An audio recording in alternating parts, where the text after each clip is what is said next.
I thank Senator Hawley and his staff for working closely with my staff on this amendment. Together, we've developed a second-degree amendment that preserves the liability while refining the affirmative defense that responsible providers can use. The second-degree amendment also revises a rule of construction concerning what evidence is needed to prove that the provider was knowingly hosting or storing CSAM or making it available. I now recognize Senator Hawley. Thank you very much, Mr. Chairman. I want to thank you for your excellent work on this and your continued work on this. I have, since I've come to the committee, been urging the committee to take action to take on CSAM and to get it off of the internet to protect our kids. Obviously, this featured prominently in our Supreme Court confirmation hearing last year. The chairman and I have had many discussions about this over the last couple of years, some of them more tense than others, some of them on the Senate floor, some of them here in the committee hearing, but in the committee room rather. But that's really one of the reasons I'm particularly grateful to him for forging ahead with this. And I just want to emphasize one portion of this bill that I think is critically important, and that's Section 6 that the chairman was just alluding to, civil liability provision.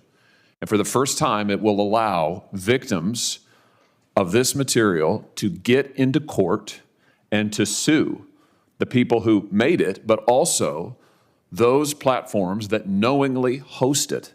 And I've become convinced in my short time here, having watched the FTC fine Facebook, now Meta, they blow it off and do nothing, and they slap this other company on the wrist, they blow it off and do nothing. I've just become convinced that maybe the only way to get the attention of these platforms is to give individuals the right to get into court and to have their day in court. And frankly, that's just an old-fashioned American principle, that you ought to be able to get into court and have your day in court.